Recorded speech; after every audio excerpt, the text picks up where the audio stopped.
예수 믿는 사람이라면 누구나 마음속에 한 가지 소원이 있습니다. 그 소원은 다른 것이 아니고 예수님을 닮기 원하는 것입니다.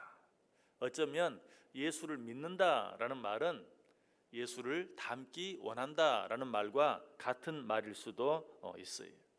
자, 그런데 예수님을 닮기를 원한다면 제일 먼저 해야 할 일이 뭘까요? 예수님이 어떤 분인지를 바로 알아야죠. 그래야 그 예수님을 닮아갈 수 있죠. 예수님이 어떤 분이십니까? 물론 한마디로 다 말할 수는 없어요. 그런데 사도 바울은 이 예수 그리스도에 대해서 한마디로 아주 잘 우리에게 이야기해 주고 있어요. 그 예수님의 모습이 어떤 모습이죠? 예수님은 죄를 알지도 못하시니다. 고린도서 5장 21절에 말해요. 하나님이 죄를 알지도 못하신 이를 우리를 대신하여 죄로 삼으셨다. 예수 그리스도 어떤 분이라고요? 죄를 알지도 못하신 분. 그렇다면 예수를 닮기 위해서는 어떻게 돼야 될까요? 우리도 죄를 알지도 못하는 자가 돼야 돼요. 그런데 오늘 시인의 마음속에 그런 소원이 있었던 것을 보게 되죠. 4절 다시 한번 보세요. 사악한 마음이 내게서 떠날 것이니 악한 일을 내가 알지 아니하리로다. 악한 일을 내가 알지 아니하리로다. 무슨 말이에요? 내가 죄를 알지도 아니하리로다 라는 그런 말이죠. 오늘 시인의 마음속에도 예수님을 닮기 원하는 그런 마음이 있었는데, 그렇다면 어떻게 죄를 알지도 못하는 이가 될 수 있는가? 지금까지 우리가 생각해 본 내용 1절, 2절, 3절 속에 6가지 방법이 있었어요. 자, 그 방법들을 다시 한번 정리해 보려고 해요. 첫째, 어떻게? 인자와 정의를 노래해야 돼. 1절 맨 앞에 나오죠. 내가 인자와 정의를 노래하겠나이다. 인자와 정의는 다른 말로 하면 사랑과 공의라고 했어요. 이 사랑과 공의가 내 안에서 완전하게 조화를 이룰 때 우리는 비로소 죄를 알지도 못하는 이가 될 수 있고, 그로 말미암아 예수님을 닮는 사람이 될 수 있어요.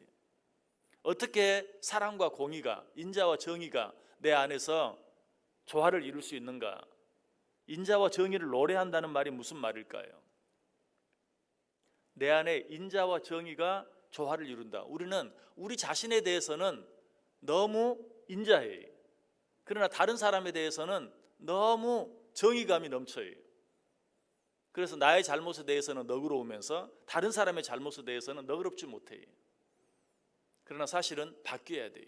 어떻게? 우리는 나 자신에 대해서는 정의감이 넘쳐야 돼요. 그리고 다른 사람에 대해서는 인자함, 사랑이 넘쳐야 돼요. 그 모습이 바로 예수 그리스도의 모습이에요. 그러한 삶을 살 때 비로소 예수 그리스도를 닮아갈 수 있고 죄를 알지도 못하는 자가 될 수 있다. 두 번째로 여호와 하나님을 찬양해야 돼요. 1절 뒷부분에 나오죠. 여호와여 내가 주께 찬양하리이다. 여호와를 찬양한다는 것은 그저 우리가 찬송을 부르는 것처럼 곡조 있는 노래만 부르는 것을 말하는 것이 아니라, 여호와를 진정으로 찬양하는 삶은 이 세상의 삶을 살 때 나를 위하여 사는 것이 아니라 하나님을 위하여 사는 삶이 바로 여호와를 찬양하는 삶이에요. 좀 더 구체적으로 말하면 이 세상을 살아갈 때 내가 내 영광을 위해 살아가는 것이 아니라 하나님의 영광을 위해 살아가는 삶이 여호와를 찬양하는 삶이에요. 이런 삶을 살아갈 때 비로소 우리는 예수님을 닮아갈 수 있죠. 예수님은 당신을 위하여 한 번도 살지 않았어요. 오직 아버지 하나님만을 위하여 살았어요.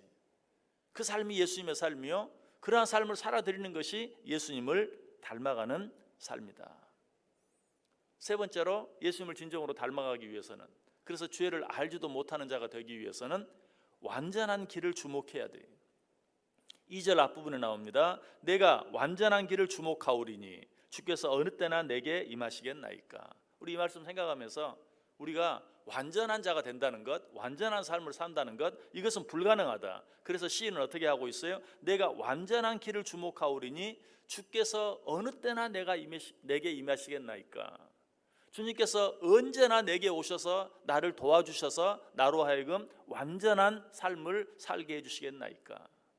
우리가 주를 닮아가는 것도 마찬가지, 우리가 죄를 알지도 못하는 자가 되는 것도 마찬가지. 인간적으로는 불가능해요. 주님이 도와주셔야 돼요. 그러므로 우리는 주님을 닮아가는 삶을 사는데도 죄를 알지도 못하는 자가 되는데도 주의 도움을 구해야 돼. 일상에 주의 도움을 구하지 않고 주님께서 도와주지 않고 우리가 할 수 있는 일은 아무것도 없어요. 그러므로는 무엇을 원하든지 주의 도움을 구해야 돼. 특별히 주님을 닮기를 원하는 일, 주님이 도와주셔야 돼요.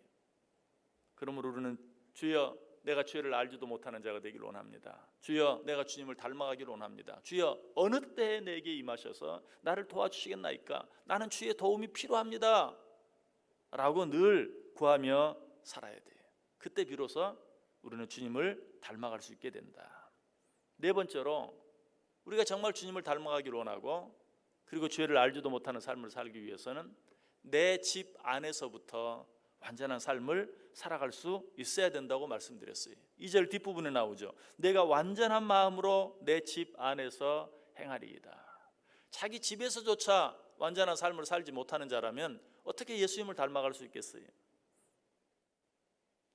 내 집 안에서부터 주님을 닮아가는 그러한 삶을 살아드릴 때 비로소 죄를 알지도 못하는, 그래서 주님을 닮아가는 그런 삶을 살아갈 수 있다. 우리는 우리의 집 안에서부터 우리의 말, 우리의 행동, 우리의 생각을 늘 삼가하고 조심하는 삶을 살 수 있어야 돼요. 다섯 번째 어떻게 해야 된다고 말합니까? 죄를 보지도 말아야 한다. 3절에 나는 비천한 것을 내 눈앞에 두지 아니할 것이요. 모든 죄는 어디에서부터? 눈으로 보는 것으로부터 시작된다고 했어요. 그러므로 정말 우리가 죄를 알지도 못하는 자가 되기 위해서는, 예수님을 닮아가기를 원하는 자가 되기 위해서는 죄를 보지도 않는 그러한 삶이 필요하다. 여섯 번째, 죄를 미워해야 된다고 그랬어요. 3절 뒷부분에 나옵니다. 배교자들의 행위를 내가 미워하오리니. 배교자들의 행위, 잘못된 길을 가는 자들의 행위, 그 행위를 내가 미워한다. 이 말은 무슨 말이라고요? 죄를 미워하는 것을 말해요. 죄를 알지도 못하는 자가 되기 위해서는 당연히 죄를 미워해야 되죠. 근데 죄를 미워하는 자들이 기억해야 될 한 가지 사실이 있다고 그랬죠. 바로 어제 아침에 어떤 말씀 드렸습니까? 죄는 미워하되 사람은 미워하지 말라. 죄는 미워하되 그 죄를 지은 죄인은 미워하지 말아야 한다. 그것이 예수님의 삶이었죠. 죄는 미워했어요. 그러나 죄인들은 사랑하셨어요. 우리가 정말 예수님을 닮아가기를 원한다면 죄는 미워하되 그 죄를 지은 사람은 미워하지 말아야 돼요. 아니, 사랑할 수 있어야 돼요. 그래야만 우리가 정말 예수님 닮은 사람이 될 수 있고 진정한 예수님의 제자가 될 수 있어요.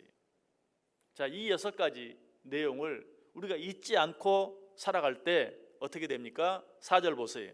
사악한 마음이 내게서 떠날 것이니 악한 일을 내가 알지 아니하리로다. 이렇게 살아갈 때 비로소 내 마음속에 악한 마음, 죄를 향해 나아가려고 하는 그런 마음이 사라지게 될 것이다. 떠나게 될 것이다.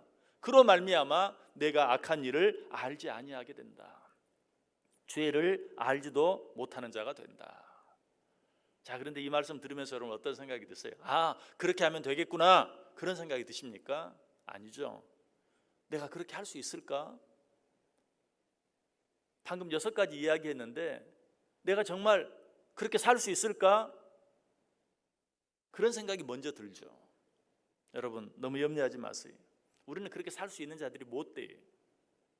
이 시간 기억해야 될 것은 내가 그 사실을 잊지만 않는다면, 내가 그렇게 되어야 한다는 사실을 마음속에 늘 기억하고만 있다면, 그 사실을 잊어버리지만 않는다면, 그리고 그렇게 되기 위해서 날마다 애쓰고 노력하기만 한다면 하나님이 도와주실 것이.